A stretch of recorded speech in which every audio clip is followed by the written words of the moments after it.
é cartão vermelho claro, num lance que não tinha motivo nenhum pro Barros fazer aquilo. Então, é tão sem sentido que você demora a entender o que aconteceu. Fala, eu sou o Lucas, hoje eu tô aqui pra mais um vídeo do canal Quicando a Bola, mais um vídeo pra analisar jogos de futebol pra você que escuta aqui, que assiste as minhas análises. Hoje 2 jogos do Campeonato Carioca que aconteceram ontem, quarta-feira, dia 21 de janeiro, hoje dia 22 de janeiro, vou gravar a análise de Botafogo 1, Volta Redonda 0 e de Flamengo 1, Vasco 0. 2 times que estrearam seus times principais, né, seus jogadores aí mais importantes, estrearam na temporada nesta quarta-feira e venceram Botafogo e Flamengo, os dois por 1-0. Vamos começar sobre a estreia do Fogão de Martim Anselmi, que não estreou só o time principal, como o treinador, técnico novo aí do Martim Anselmi, do técnico novo aí do Botafogo, o Martim Anselmi, que vem para substituir David Ancelotti, que saiu após desavenças com a diretoria. E é um jogo, uma vitória com alívio pro Botafogo depois de ter perdido na rodada passada, né? E o herói da vitória é Álvaro Montoro, o jovem de 18 anos que decidiu aos 20 minutos do segundo tempo com um drible ali na entrada da área e um chute, um remate seco ali para fazer o 1-0. O Arthur, curiosamente, jogando pelo outro lado, né? O Montoro foi o ponta esquerdo, o Arthur o ponta direita, jogou bem e tentou várias vezes fazer o gol desse mesmo jeito, né? Só que o Montoro bateu com a perna direita, o Arthur trazia para o meio do campo e tentava bater com a esquerda. Só que não estava tão calibrado o pé do Arthur assim, às vezes parou do goleiro Felipe Avelino e às vezes a bola foi para fora. Na maioria das vezes a bola foi para fora, inclusive. Mas o Álvaro Montoro foi o melhor jogador em campo e decidiu com este golaço a vitória por 1-0 para cima do Volta Redonda. Mas falando em Felipe Avelino, foi também um dos melhores em campo. O goleiro do Voltaço operou milagres, inclusive parando cabeçadas do Arthur Cabral, entre outros lances queima-roupa ali, que o Felipe Avelino salvou o Volta Redonda. Isso valoriza bastante também a vitória do Botafogo, que teve que passar, vencer este obstáculo deste goleiraço que estava do outro lado. E o Volta Redonda não teve só os méritos do seu goleiro. O Volta Redonda, no comecinho do jogo, parece que o Botafogo entrou meio desligado, não estava com a cabeça ainda em 2026, nos primeiros minutos. O Volta Redonda teve chances muito claras no início, e com 3 minutos, por exemplo, teve 3 vezes cara a cara com o Léo Link, algum jogador do Volta Redonda, só que eles não aproveitaram, desperdiçaram. O PK, o camisa 10, começou o jogo alucinante, assim, armando muito bem o time, jogando bolas nas costas da defesa do Botafogo, mas o Marquinhos e o Igor Catatal, que foram os que tiveram as chances de definir as jogadas, definiram mal, e aí o Botafogo não teve um resultado que foi um passeio. Não, o Botafogo suou e principalmente no começo teve esses sustos que poderiam ter botado a vitória sob risco. Mas resistiu, deu sorte também, né? Porque os jogadores do Volta Redonda definiram mal e aí depois conseguiu entrar no jogo, passou a dominar a partir da metade do primeiro tempo até o final. Ainda tiveram lapsos de boas jogadas de ataque do Volta Redonda, mas o começo ali realmente que foi muito bom e não conseguiu aproveitar isso e acabou perdendo por 1-0. E essa vitória do Botafogo por 1-0 na estreia do Campeonato Carioca dos seus titulares, do seu treinador, aparece servindo para acalmar um pouco a torcida depois de uma notícia que chegou logo antes do jogo, da saída do Jefferson Savarino, do camisa 10 do Botafogo, do até então, acho que ídolo da torcida pelo desempenho no Campeonato Brasileiro e na Libertadores de 2024, ano histórico do Botafogo, que vai pro rival. O Jefferson Savarino vai ser o novo jogador do Fluminense. Ele estava relacionado pro jogo com a camisa no vestiário, mas não vai ficar. de última hora fechou com o Fluminense e vai sair para reforçar o rival, e aí pediu para não jogar, né, porque já estava realmente acertado com o Fluminense. O negócio é de cerca de 40 milhões de reais mais o Wallace Davi. Só que aí ninguém sabe se o Wallace Davi vai poder jogar pelo Botafogo, porque o Botafogo tem um transfer ban que não está resolvido, e não só ele, como qualquer jogador nesse momento não pode ser inscrito pelo Botafogo em competição nenhuma, porque está punido por várias dívidas aí que acumulou nos últimos anos, envolvendo, por exemplo, o Thiago Almada, né? Principalmente aí o nome que mais chama. Então provavelmente não vai poder jogar logo de cara o Wallace Davi, mas esse negócio é, no final das contas, um muito bom negócio pro John Textor, que claramente pensa no Botafogo como principalmente uma forma de dar lucro, e é excelente, ganha 40 milhões de reais no Savarino. Quanto que o Savarino custou para o Botafogo? Ele veio do Real Salt Lake há alguns anos atrás. Não estou vendo aqui exatamente o preço, mas já eu confirmo. Mas de qualquer forma, o Savarino ele é uma venda boa do Botafogo aí, que consegue ganhar 40 milhões de reais. E o Wallace Davi, que é um jogador jovem promissor, que pode ser vendido caro depois também. Então, pensando no lucro, que é claramente o que pensa mais o John Textor, é um excelente negócio. Olha, o Botafogo pagou 2,5 milhões de euros pro Real Salt Lake, e agora é mais de 7 milhões que o Fluminense está pagando nesta cotação. Acho que é de dólares, mas enfim, fica ali próximo, e aí chega a mais ou menos 40 milhões de reais. Então é um grande lucro que dá o Savarino, e mais a possibilidade de vender o Wallace Davi no futuro. Mas esportivamente pro Botafogo nesse momento é péssimo, né? E o Botafogo meio que é um clube de futebol, né? Uma agremiação esportiva.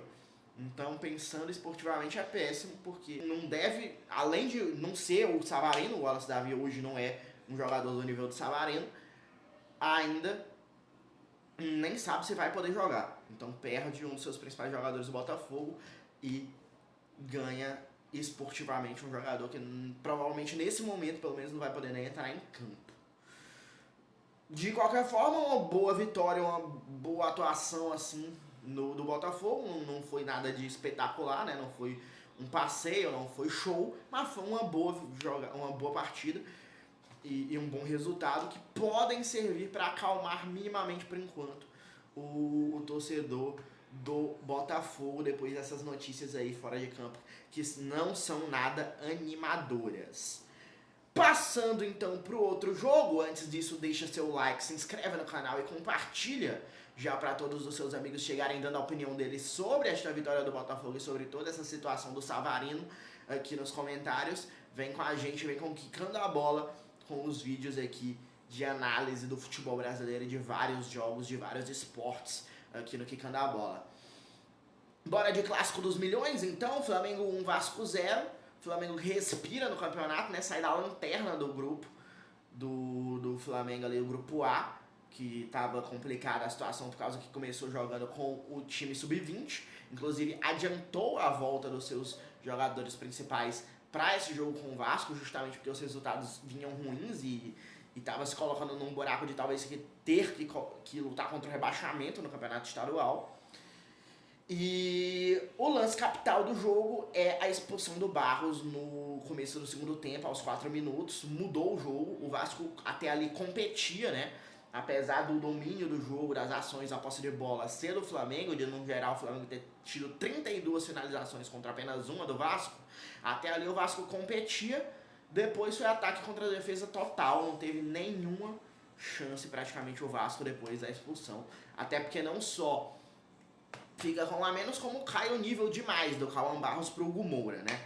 Então o Vasco tem essa questão e o lance foi completamente sem sentido, né? Assim, você pega é um lance sem bola de um jogador ali que você, tudo bem, pode até fazer a falta ali, já seria meio sem sentido, mas o Cauã Barros vem com a sola na batata da perna ali do jogador do Flamengo, acho que era o Carrascal.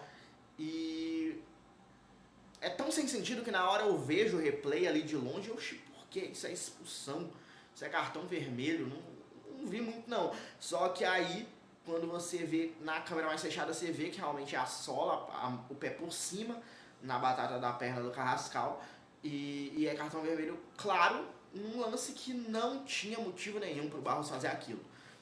Então, é tão sem sentido que você demora a entender o que aconteceu nos replays. Botou o jogo praticamente no ralo, e aí saiu o gol 20 minutos depois, o que mostra também que o Vasco conseguiu resistir, de certa forma, né? Um golaço de voleio de primeira ali na entrada da área, um rebote, na bola mal afastada pelo Lucas Piton, e muito da qualidade técnica do Carrascal, né? Um jogadoraço, muito bom aí, tecnicamente, pegou muito bem na bola, teve a felicidade de ser um chute muito bem feito, realmente parecia que tinha que ser um chute daquele nível para passar do Léo Jardim também, porque que atuação do Léo Jardim, daqui a pouco a gente fala mais também. Mas estava livre de marcação o Carrascal na entrada da área, e isso se dá muito também pelo fato de que o Vasco estava com a menos. Não tinha um jogador para marcar cada um dos jogadores no rebote, e aí sobrou livre pro Carrascal fazer o gol da vitória. E aí, falando assim do Léo Jardim, ele evita de certa forma um placar mais elástico, porque fez várias defesaças, parou o Samuel Lino, parou o Cebolinha, que fizeram boas jogadas pelo lado esquerdo. Foram pelo menos 4 defesas difíceis, destaque também para uma cabeçada do Bruno Henrique que ele pegou, mas mesmo assim eu acho que não se dá só ao Léo Jardim o fato do Flamengo não ter goleado o Vasco. Eu acho que o Vasco fez um bom jogo defensivo, isso é importantíssimo pro trabalho do Fernando Diniz, que sempre tem problemas com a sua defesa, né, nos times que ele comanda, e foi um bom jogo da defesa do Vasco, que gerou muita dificuldade para o Flamengo definir nas 32 finalizações que deu. O Flamengo parou no Léo Jardim, o Flamengo definiu mal algumas jogadas, mas isso tem a ver também com a defesa do Vasco, que atrapalhou. Foram vários chutes difíceis, em situações difíceis que o Flamengo teve.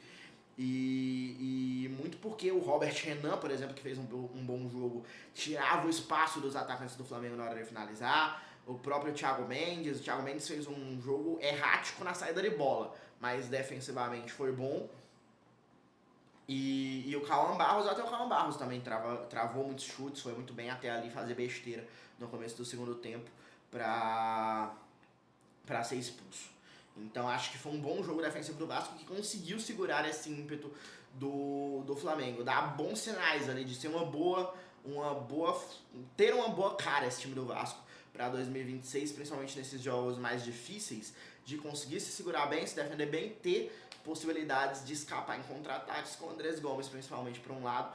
E aí eu só acho que o Vasco precisa de um centroavante. O GB não é esse cara, claramente, pelo menos nesse momento, não está pronto para assumir a titularidade do Vasco. Vai ter o Brenner, mas eu acho que inclusive o Vasco precisa de outro centroavante, já que além do Ryan, que era o titular, tá saindo, já saiu, né, o Verratti. O GB não serve nesse momento para ser opção assim de ter que aparecer para ser solução. Tipo assim, o Brenner não tá jogando, ou o Brenner tem que ser substituído, eu acho que não é o GB.